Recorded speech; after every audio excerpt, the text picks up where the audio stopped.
Madhubabu pension scheme निकट में कौन है द्विगुणित है जो सरकारी कर्मचारी माने अच्छी निजर विभिन्न दाबी रही से दाबी को उपस्थापन करने आज राजरास्ता बा लोअर पीएमजी बस विशेषकर से पुराना पेंशन नहीं दाबी उपस्थापन कर पुराना पेंशन कौन से बुझापी चाहिए सर जानापी चाहिए प्रकृत में आज जो आपंकर संगठन रही कौन दाबी कर विजय मल्ल पुराना पेंशन अभियान सभापति आज आम गोटे डिमांड रे 4200 विभाग 250 ऊर्ध्व संगठन नेतृत्व मैंने आसते खाली 20-30 एम्प्लॉय जोगदे राज्य सरकार गोटे दाबी रखते एनपीएस नेशनल पेंशन स्कीम उच्छेद करके ओपीएस माने ओल्ड पेंशन स्कीम लागू कर कारण से कर्मचारी 30-40 वर्ष कम कर अधिकार 2005 पर ओडिशा सरकार उच्छेद कर 2004 रु केंद्र सरकार उच्छेद कर विभिन्न राज्य जथा आम पड़ोसी झारखंड हिमाचल प्रदेश राजस्थान छत्तीसगढ़ सिक्किम रे एनपीएस ओपीएस रु गोटे ऑप्शन देकी रखिले किंतु ओडिशा रे आज पर्यंत कोनोसी कार्यक्रम हला नहीं तो ना कमिटी करा हला ना हम सहित आलोचना करा हला पड़ोसी राज्य रे कमिटी है कि एटा भाई आगु बढ़िला बेले ओडिशा आज षष्ठ राज्य भाव रे लागू करियो बोले आशा अछि ओडिशा सब बेले आगे थाए माननीय मुख्यमंत्री दुईटी कथा कहउछन्ते गोटे एनपीएस कहउछन्ते और ओपीएस कहउछन्ते कोना अपन पुराना पेंशन स्कीम दाबी करूछन्ते वर्तमान रे पेंशन जोंडा पाउछन्ते स्कीम अछि सेतरे डिफरेंस कोन पय अपन पुराना स्कीम चाहुछन्ते देखो एनपीएस रे गोटे कर्मचारी 1200 टका पाउछि जदि ओपीएस होइतांता तले लाख टका पाइथांता सेतरे 50,000 पाइथांता किंतु जदि एनपीएस रे लाख टका दरमा पाइले 1000-2000 टका पेंशन पाइबो सेटा नै कि केंद्र सरकार शेयर मार्केट एलआईसी फेलआईसी लगाउछन्ती कोरोना समय जो मूल दरमा थिला जो पेंशन फंड सेथुरु भी कटि कटि पळेला सेतमे हमें चाहुनु जेतु पूर्वुर थिला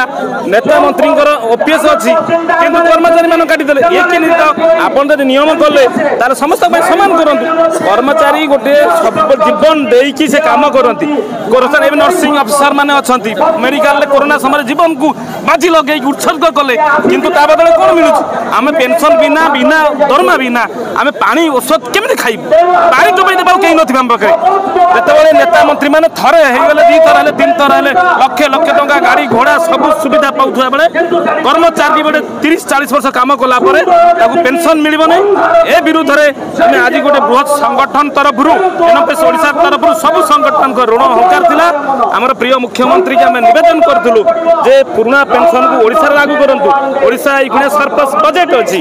आमे आशा रखिछु संक्षिप्त रे कहबा को गले वर्तमान अपील कोन करबे सरकार को गोटे संक्षिप्त रे कोन अपील करबे आमे कहबो एनपीएस उच्छेद करी ओपीएस लगान बस आमे चाहूछु ओपीएस ओडिशा रे कर्मचारी मानन पई लागू करा आ जण मैडम अछंती हम सहित ताको मध्यम पचारिया मैडम प्रकृत रे आपण कोन जिल्ला रु आछंती प्रा केते जण कर्मचारी आपण माने आछंती आज आंदोलन रे Susmita Das all Odisha nursing employees association में सभापति अच्छी मु कटक रु आसी आम पाखापाखि 15,000 नर्सिंग ऑफिसर ओडिशा बर्तमान कार्यरत तेणु समस्त तरफ आमर गोटे दाबी रही सरकार पाखे जे old pension scheme new pension scheme अच्छी से आमको मासिक आमको दबाक पड़े 7-8 हजार आम सालेरी डिडक्ट हो सरकार किसी दौरान से पेंशन समय केते आमको मिल विभिन्न शेयर मार्केट में लगाऊँ तेणु से मात्र 1700-1500 टका जब 40 वर्ष पर आम पेंशन पाऊ से फैमिली प्रतिपोषण केमी करूँ आम भविष्य सुरक्षा केमी रही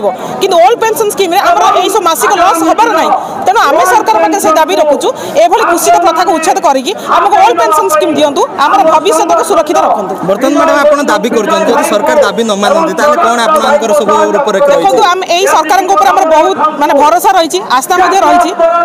यही सरकार समय गोटे कंट्रोल प्रथा भली गोटे कुषित प्रथा उच्छेद होती तेणु आमर से विश्वास अच्छी माननीय मुख्यमंत्री पाखे जे निश्चित भाव से आमर दाबी को मानि नेबे जदि आमर दाबी पूरण न हुए तेल आगामी दिन में ए संगठन आहरी दृढ़ हम एवं प्रति जिला स्तर में प्रति ब्लॉक स्तर में प्रति शहर सबु स्तर में जो आम प्रतिवाद आहरी दृढ़ आम आप देखुले जो सरकारी कर्मचारी मैंने अच्छी नर्सिंग ऑफिसर मैंने अच्छी गोटे दाबी नहीं राजरास्ता को लेकिन पुराना पेंशन स्कीम लागू कर पुराना पेंशन स्कीम लागू नहीं सरकार चिंता न करती जो आंदोलन रही आहरी तीव्रतर करेंगे